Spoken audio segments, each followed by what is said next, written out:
boo leen gisee plateau bi mel nii rek coach la du kenn. ajjuma la. du kenn la ajjuma damay am inspiration waxuma la.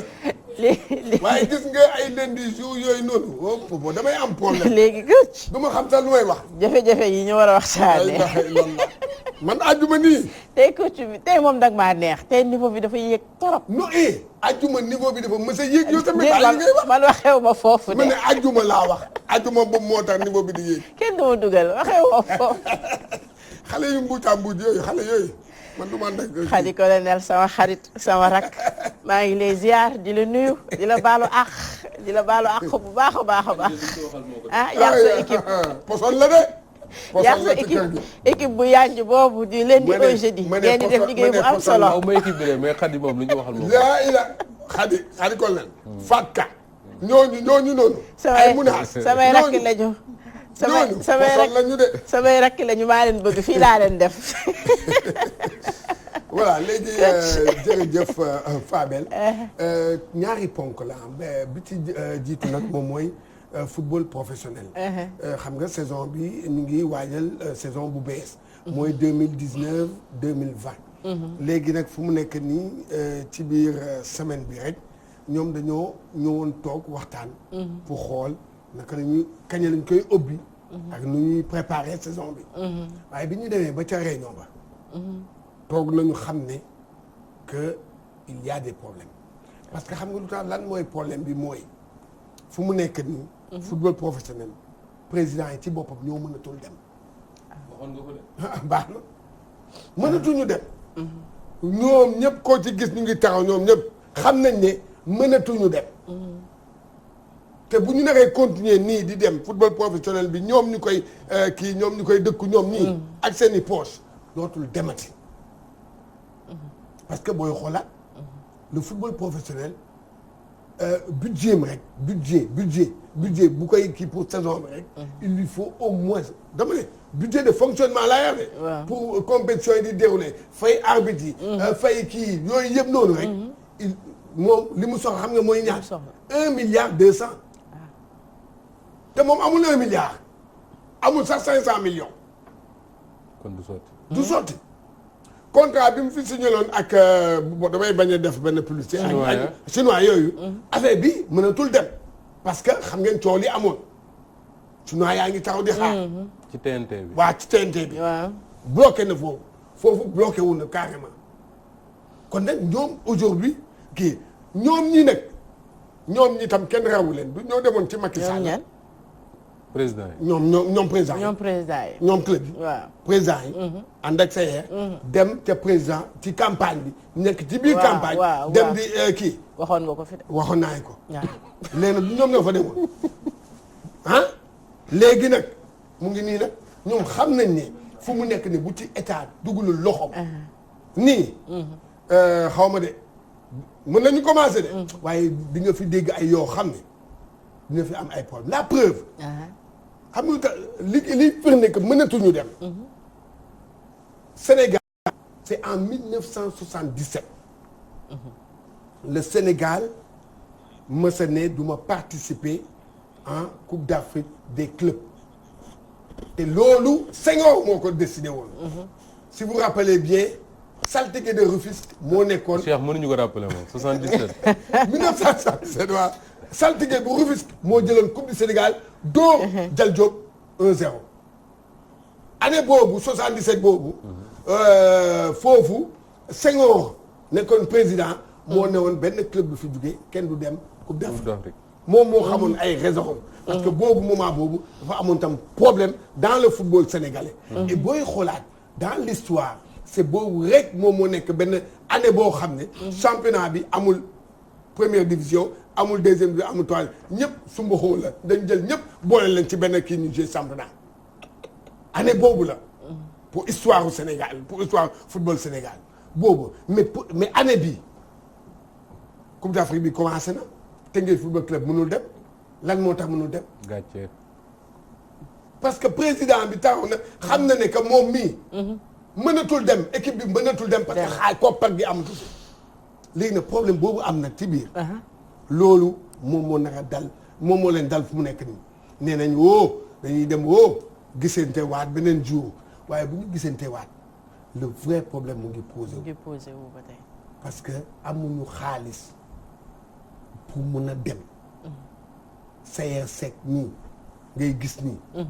moom mii mënatul li mu doon def damay bañ rek waa këram kii ko mu koy suturaal rek mënatul dem. waxoon nga fi ne di nga leen boole seen jabar. waaw man fi laa ko nee naa ñoom ñëpp yéen seen jabar laa di booleel parce que li ngeen di def ci football professionnel bi moo mënatu leen ka léegi nag lenn moo fi sës mooy que kenn rek moo leen mën a sauver ñoom nag fulla comme que ñoom ñoo doon baax la di daan dañuy dem jàppale dañ ko jàppale wu ñoo demoon di jàppale Macky Sall. nañ dem ci Macky Sall moom mu jox leen jàppale leen seen football sinon football bii man maa la ko wax gis nga Louis Lamotte président Ligue Pro du dégg li mu wax démb ci presse bi nee na que club yi dañuy gën a sonn. waaw mais coach budget bi dañ koy woote bu ñuy wootee seen budget ñoom dañuy toog xanaa du ñu wax ne ñoom lii moom moo leen di doy. lan moo leen doy. ci budget seen budget bi ñu war a am comme nee nga xaw ma 1 milliard. 1 milliard 200. 200 waaw. loolu ñoom loolu mooy tax seen championnat bi ñu organiser ko. ba mu jeex waaw xanaa nekkul budget bu ñu. wuti bee jafe. waaw wuti bee jafe. ana lu ñu am. non parce que Moussa man dama yaakaar ne ñoom dañuy woote seen budget. waaw. budget bi ñu ne temps 1 milliard 200 moom moo leen di mën a moom moo leen di mën a yóbbu. xam nga waaw dañuy naan saison bi lii moo wax lii. temps de lii la xaalis bi lii la. waaw léegi nag. waaw xaalis bi nag. xam nga ñoom dañ koy wuti. waaw xam nga am na yoo xam ne des fois ci sponsor beeg. yii ci kii yeeg ci nangam. d'accord budget wu Sénégal bi sax ñu naan xaw ma 5000 milliards. la xaw ma nangam. mais bul yaakaar ne dañoo denc 5000 milliards quelque part de. dañuy voté budget ne lii mooy lii war a fonctionner Sénégal pendant 1 an. après ñu ne douane dana indi nangam. impôt et domaine dana indi nangam. nangam ak nangam noonu la ñuy def. football bi également dañuy wax ne 1 milliard ñaata. 200 moo ko war a fonctionner sur une année. après ñu ne sponsor yi war na mu ni nangam état ba dañuy jàppale nangam. voilà mais lii la mat dafa am lu mu wax lu am solo. nee dafa yaakaaroon ne bu ñu jugee coupe du monde. voilà ak coupe d'Afrique performance ñu def. dina changer dara dans la vie des clubs. mais loolu moom nee na échec nañ ci. et ça c'est inquiétant parce que bi ñu jugee coupe du monde 2002 d'ailleurs am nañu ci dem kaso. Abdoulaye Wade defe naa ne foofu fullam àggoon na foofu. koppar yu bari moo jugee ci coupe du monde ba. ñu ñëw footballu Sénégal bi développé ko ci lu toll nii kenn xamul fu mu jaar. ba ñu jugee coupe du monde ba léegi. xëy na yow miy seetaan football chaque jour mën nga ci wax dara man dégg guma fu ñu waxee ne xaalis ba jugee ci coupe du monde ba nii la toll fii ak fii lay dugg. mooy 7 milliards parce que normalement les clubs sénégalais war nañ ci profité nag. lu mu tuuti. waaw mais Moustapha. dëgg nañu waxante dëgg. bu dee football bi gagné na bitim réew xaalis. waaw ñan ñoo ko war a moom mooy club yi. club yi formé joueurs yi. tey jii équipe nationale bii demoon Caire joueur bu ci nekk à part expatrié yi mais joueurs yëpp fii lañ leen formé ci club yi. expatrié am na ñoo xam ne fii lañ formé doog a dem. waaw voilà. doo dégg dama ne joueurs yi ci seen bopp maanaam fédération ci boppam. bi bu jugee coupe du monde. indaale na ci gafam 7 milliards. coupe d'Afrique bii. waaw vice champion d'Afrique. waaw indaale na ci à peu près 2 milliards. à peu près. am na 8 milliards et quelques. ci gafam. waa léegi nag yow loolu am nga ko. Côte d'Ivoire bi mu demee coupe du monde waa ba ñëw. xam nga lu mu def moom mu jël équipe yi club yi. club bu Ligue 1 yi. jox leen 75 millions. ku ci nekk. mu ne leen dama koy table ci tant d'années 75 millions ñii 50 millions. yeneen dëkk yi dem coupe du monde def noonu. waa léegi Sénégal yow xaalis bi nga téye ko rek. war nañ ñu wax fu muy dugg. non xaalis boobu aussi Moustapha war nañ ñu wax xaalis boobu. parce que Sénégal infrastructure état bi moo koy tabax. fédération tabaxu ko. waaw. donc xaalis bi man je me pose des questions. non mieux. parce que kenn mënu ma ne dañ ci fay ay prime jour kenn mënu ma parce que prime yi sax ci ëpp état bee koy. doo dégg kaay damay wax daal ñoom ñu may dégg xam nañ bu baax li may wax. dama ne coupe d'Afrique bi ak coupe du monde bi ñu génn. c'est l'état du Sénégal moo ko jël yëpp. en ça. amul lenn loo xam ne fédération xam nga lu mu ci def. xanaa yóbbu ay nit. loolu daal moom mooy am na ci délégation moo xam ne fédération moo leen yóbbu. ay yenn nit yooyu xanaa loolu léegi beneen affaire dafa am mooy que ñii nga xam ne moom mooy waa kii bi. Moustapha. FIFA dafa am xaalis. bu bëree bëri xam nga nu muy def. depuis 5 ans FIFA dafa def benn système bi xam nga mooy lan. mooy. yow boo amee projet boo bindee projet même tabax stade moom mu financé ko Mauritanie moom la def Mauritanie mu ngi ciy bénéficié wu. ok Mauritanie bi non si. mais lan moo tax club yi mënuñu boycotté tamit coach. waaw léegi non xam nga pour defar terrain. pour que dans les normes tey jii. fédération football Sénégal bu doon day liggéey. bu doon yërëm na club yi xam nga lu muy def day bind FIFA. ne leen man de dama bëgg club bu région yi. ou bien ville bu nekk tabaxal ma fa benn stade. coach gazonnel ma ko. lu waay nangu ñu teg ko dagan na lan moo tax ñoom mënuñu boycotté. ñu ne la club yi ngay wax ni. waaw foofu nag laay ñëwee xam nga man dama toog ak ñoom.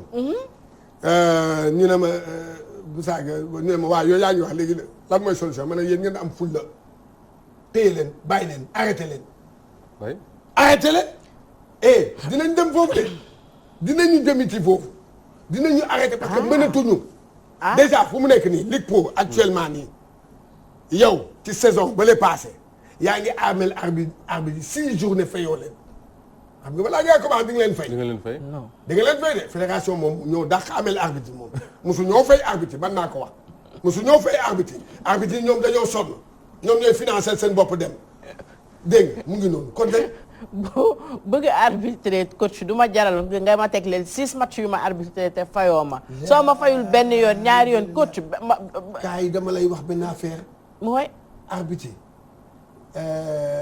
ñetti at ci ginnaaw. waaw ba léegi. waaw ba léegi fédération da leen amel xaalis. acca waxal boobu ñetti at. fédération football acca nañ ma wetti nañu génne déet noo acca arbitre yaa ngi may dégg faxalu ma arbitre la. arbitre moom faxalu man damay wax man li ma gis li ma xam. parce que Cheikh man je crois que il faut. forcément mënu ñàkk repenser le club sénégalais. parce que man mënuma nangu Guinée Conakry gii.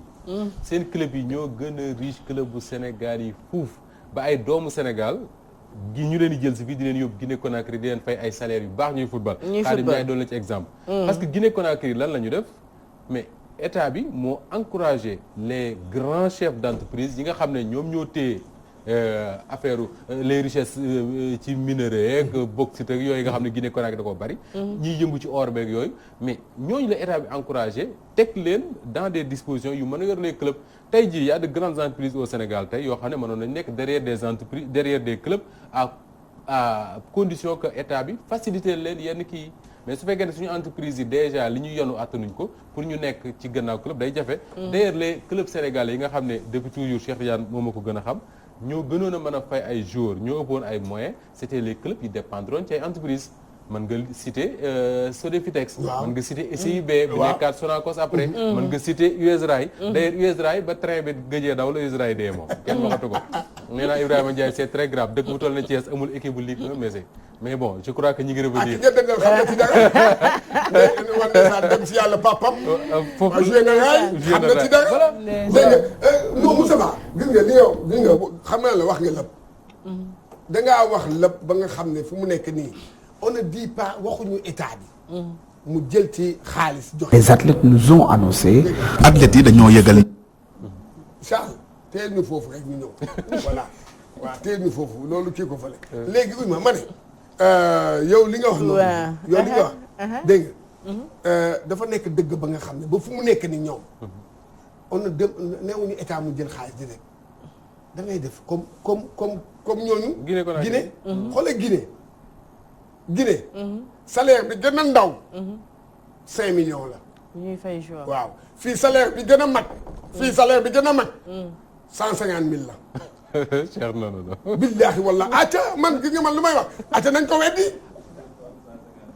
150 000 jël joueur ne ko 150 000 te kooku boo ko fayee 150 000 xoolal ñoom dañuy yoo gars yi dañuy kontaan. bi fi Gaston Mbengue waxee ne moom mënul fay jour. salaire yooyu ñun lu ne lañ ko wax. waaw saaga ko wax ko mais Gaston wax na dëgg. wax na dëgg xam nga ne non saay benn poche booy fay fii. fii président de club yi ñoom ñoo yore seen poche. poche ñooy di fay imaginez masse salariale club. mu nekk à 6 millions. weer wu nekk nga joxe 6 millions weer wu nekk nga génne 6 millions. loolu mënatu nga dem. mënul nekk ne woon naa leen. yéen a ngi dem di ngeen dal ci miir bi di ngeen delluwaat. te biñ lay sama wax bii. ñoom dinañ ko defaat dinañ dalaat.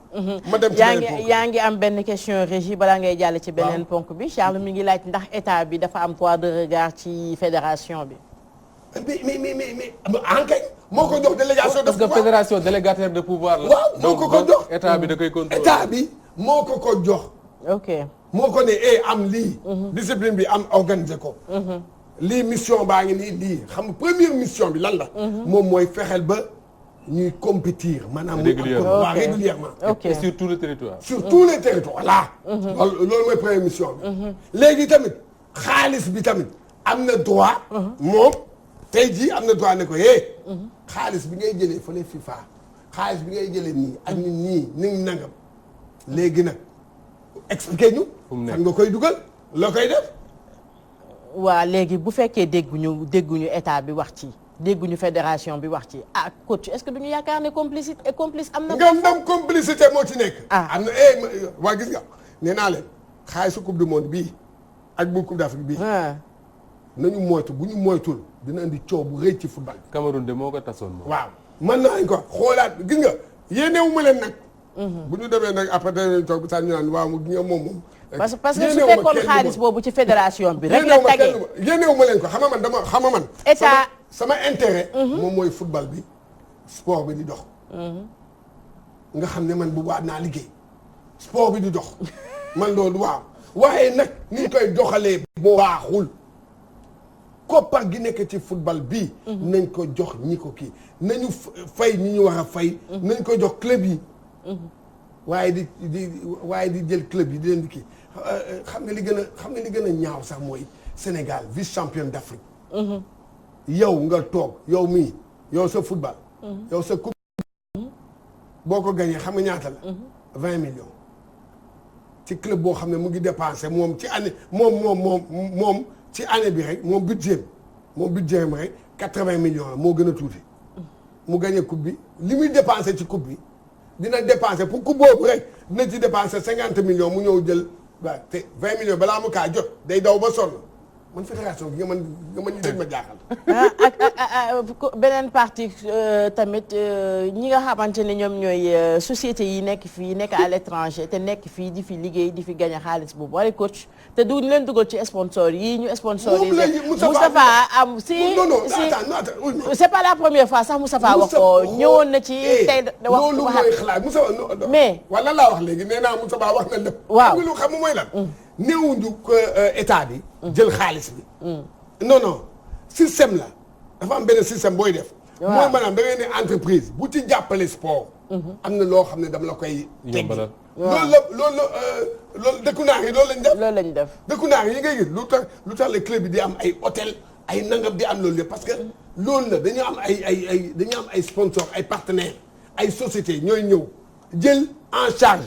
ne budget bi ñaata la ñu ne budget bi temps la ñu ne voilà moitié bi jël naa. ñoom am nañ conseiller. kan. seen club yi yeeg yooyu. yii nii am nañ conseiller. amuñu benn conseiller. mais tey jii soo demee par exemple Côte d'Ivoire bii muy tudd mais seen championnat wu Ligue 1. mais da nga koy seetaan ci benn chaîne de télévision France. waaw xam nga lu ko waral. parce que ñoom déjà dañu am ku nekk ci ginnaaw muy benn service téléphonique bëgguma tudd benn. boo xam ne moom mooy appuyer le championnat. ba pare boole ceeg ñoom def nañ le minimum fexe nañ ba dëkk bu ne am na benn terrain gazonné wala synthétique boo xam ne au moins mën nañ fa jouer. mu am du spectacle. te loolu tey Sénégal bi Abdoulaye Wade di jóge ci nguur gi avec les terrains chinois là fexe woon nañ ba dëkk bu nekk am benn terrain ak bi Macky Sall ñëw également. rénover nañ ay terrain donc soo amee infrastructure yooyu. dafa am nag un travail boo xam ne l'État ne le fera pas. à la place des fédéraux wala de la Ligue. ñoom ñoo koy def te tant que defuñu ko mënuñu dem. mais Moussa lenn moo am. ils ont essayé avec les Chinois malheureusement ak histoire TNT bi. voilà quoi. non xam nga Moussa lenn moo am rek. football professionnel bii bu ci état dugalul loxoom du dem. wala état organisé ko pour une durée. waaw bu ñu demee ba jël rythme mu bàyyee leen. waaw loolu mën na jox bu saa ne pendant 10 ans. l'état va gérer gère. les pendant 10 ans. les clubs de Ligue 1 temps ngeen di am. mais sous le contrôle de l'État. oui xaalis yi leen jox. oui dañuy xam. nu muy demee. oui. noonu la Gabon def Gabon noonu la def. mu ne Ligue 2 temps. on contrôle. léegi nag ñu dem léegi chaque année bilan. oui. daf leen wax leen ma xaalis fu mu jugee. fu mu jaar te ne bu ma la joxe lii. pour lan la lii. pour investissement la pour nga gagner dara lii pour fonctionnement la. organiser les organisation je pense qu'on aura un football absolument. waaw c'est ça. moo gën di maye xaalis ay Lions ki Lions. waaw ñoo xam ne mësuñu gagné dara. Moustapha fayal la gagné wuñu dara. ñu dem ci ñaareel. non c'est que Macky ci boppam. waaw Macky ci boppam. waaw moo xamul. parenthèse la woon rek. temps bi moo jeex te dangaa war a dugg te dangaa war a dugg fële. waaw non Moustapha. non bu ma waxti. yow léegi bu ñu def émission da ngay wàcc. bon léegi nag beneen bi nag. mooy depuis un certain temps. xam nga man bañuma koy wax dëgg la. sport bi li ci am li ci jaaduwul bare na. waaye xam nga man lu ma mënul comprendre Fabel. yow ñu joxoon la nga jiite dara. nga pare ba jiite ba bàyyi nga échec. ba pare ñu wutu la keneen ki ñëw yow nga naan da ngay wax man loolu mënuma kaa d'accord. temps yi dégg naa maa ngi dégg ministre ay ancien ministre des sports yoo xam ne ki di wax ay Daouda Faye démb ma dégg liir Bakar Dia. docteur Bakar Dia waaw waaye man bu ma nekkoon Bakar Dia du ma wax Bakar Dia lan ngay wax xam nga lu tax ma ne Bakar Dia lu mu yàq. Bakar Dia ci histoire sport au Sénégal voilà le ministre bi nga xam ne moo gën a échoué. ci département boobu tey jii ngay joxe leçon dëgg la gaa li muy wax am na fi waaye moom bi mu fiy nekk lan la def. peut-être avec le temps dafa am expérience rek. non xëy na moment boobu non dama ne ak moom xaamax la moom li gën a kii Bakar Dia damay wax benn affaire ci Bakar Dia lan moo taxoon Ablaye Wade jox ko kii bi xam nga kii de. boobu kii dafa dem kii dafa. génn àdduna kii non kii la wàccee dem si yàlla Issa Mbaye Samb mu jël ko andi ko xam nga mu jël ko. parce que Bakar Dia il est issu du mouvement associatif.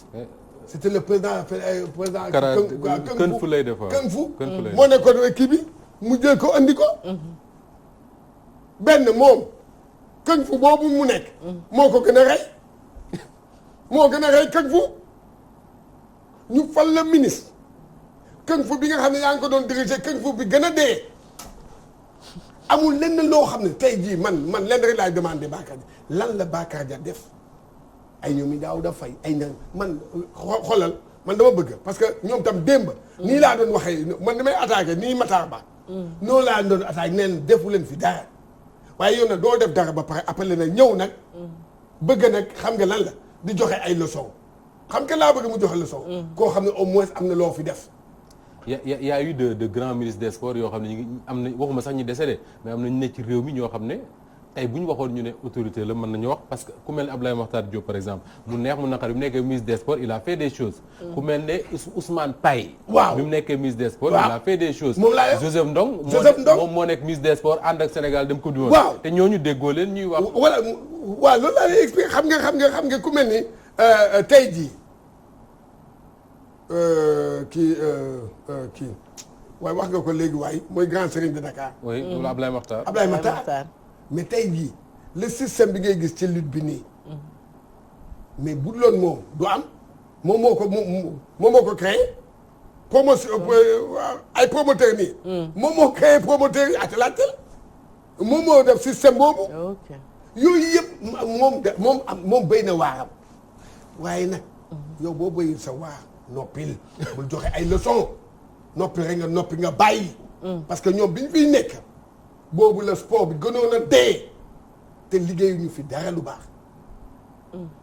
dégg nga liggéeyuñu fi dara loo xam ne lu baax kon nag man dama bëgg rek lenn mooy que dégg nga booy wax da ngay wax boo xam ne nit yi mën nañ la dégg xam ne que kii au moins bu ñu ne comme ni ko Moussa Ba xam nga Moussa Ba wax naa léegi. mu tuddal la ay ministres. parce que ñooñu dañ fi def dara ñooñu dafa am lu ñu def. léegi ñoom seen wax jooju lan lañ ci jublu ñu jël yëf yi jot tegaat ko ci nee seen nañu loxo. wala non c'est que non nee nañu dañuy maanaam dañuy apporter seen kii ci kii bi. seen contribution. parce que mais c'est des citoyens aussi coach am nañ ci plein droit. waaw d'accord am nañu plein droit de. waaw waaye léegi nag d'accord na am nga droit wax. yow ñu dénkoon la defoo fa dara lu baax yow naan da ngay waxaat ci loolu ñu la dénkoon. li ngay wax mën nga ko def rek. waaw lu tax la ne yow li ngay wax yow li ngay conseiller nit ki yow yaa ngi conseiller diw dinaa non nii kii moom bi mu nekk ak Ablaye Wade lu tax la waxul Ablaye Wade ne ko déet budget wu sport lii la lu tax waxu ko woon temps yi budget bi nekkuloon 1% moo doon boole sportif yi ak Ablaye Wade lan moo tax défendre ko woon ah. ci moom la kii juddoo football professionnel bi. ci moom la juddoo. ci Bakar Dia. lan la ci def ba bi muy dem football professionnel. léegi coach est-ce que mën nga ñu wax Bakar Dia moom lan la wax exact. Bakar Dia dafa ne. dégg nga voilà Bakar Dia li mu wax ci kii bi dafa ne mu ne. Macky Sall. war na di maanaam yemale kii. discipline yi. d'accord. waaye moom dafa yemale woon discipline moom yemale woon na leen. waaw mais dëgg la xam nga loolu man maa ngi koy kaas chaque jour man maa ngi kaas ne d'accord ne Macky Sall li muy def jaaduwul ni nangam waaye dama ne moom bi mu fiy nekk defoon na ko. waaw d'accord mais c'est pas parce que bi mu fiy nekk defu ko woon rek xëy na tey amul droit wax ci te yow d'accord nga ci li mu wax ne dëgg la. xëy na d'accord deful woon liggéeyam xëy na bi mu fiy nekk loolu moom la concerné. mais tey wala dëgg moom ak gémmiñ gu mënti génne dëgg la. dëgg en fait dëgg rek lay doon. ñoo foofu nag man du ma ànd ak olof. non man foofu ànduma ak olof. non en tant que citoyen am na plein droit. doo dégg li ma la wax un donneur de leçon Moustapha. day fekk na ca jiitu. voilà. digle sangu. dëgg waxal ma ah léegi nag yow defuloo ko yow nga ñëw ba tey jii di wax man gis nga man ku ci wax dinaa ne am na fii man fii la kii di nit wax na fi Amara Traoré bi muy toog fii di wax di joxe ay kii dama ko ne Amara noppi joxoon nañu suñu équipe dafoo fi dara keneen mu ñëw ba sax ma ko yow noppi dafoo fi dara noonu la dama ne koo xam ne joxoon nañ la defuloo defuloo nga échec surtout ma échec total. waaw discipline mais même kooku su gisee échec bi li mi ngi nar a échec encore taxul mu war a wax. sa wax du am poids. waaw loolu dëgg la. sa wax du am poids. Cheikh Tidiane yaa ngi wax sax si réforme club ci Bakar Dia la démarré mais mois de septembre bii ñu jëm. ci la les clubs nés de la réforme de Lamine Diack di am 50 ans donc lu jara waxtaane la parce que je crois que à partir de septembre les clubs sénégalais war nañ jël beneen départ. Moustapha. waay xoolal rek dëgg la xoolal rek 50 ans. 50 ans la réforme de Lamine Diack. waaw Lamine Diack ba léegi club yi fonctionnement wu 1930 la. ba léegi y a pas de changement Moustapha on ne change gis nga ñun suñu dirigeants yi tam ñoom kenn rawu leen. ñoom dañoo avancé. lànk ne duñu avancé. ñoom seen bopp ñoo bañ a avancé parce que xam nga lan moo am Moussa Ba.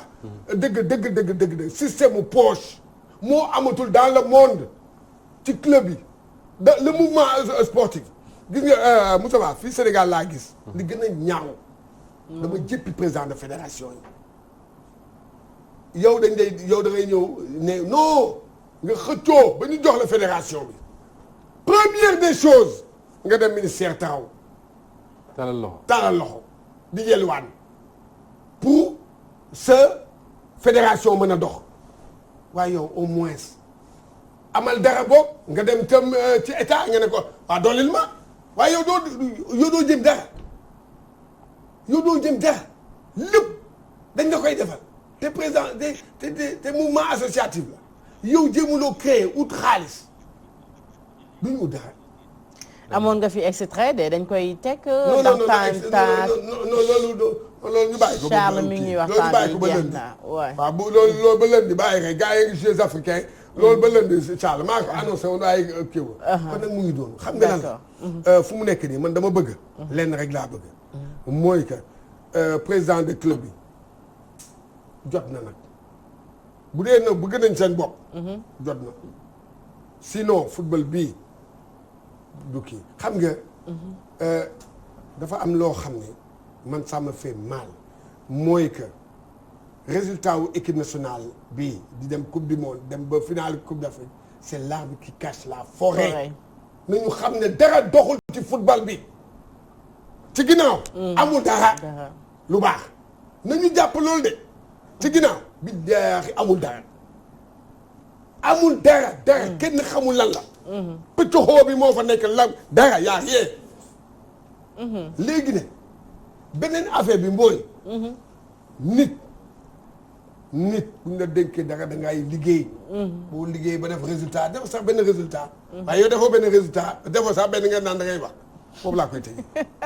jërëjëf. voilà kon nag mu ngi noonu man nag waaw. coach. waaw jaajëfal nañ la. waaw. jox la rendez-vous.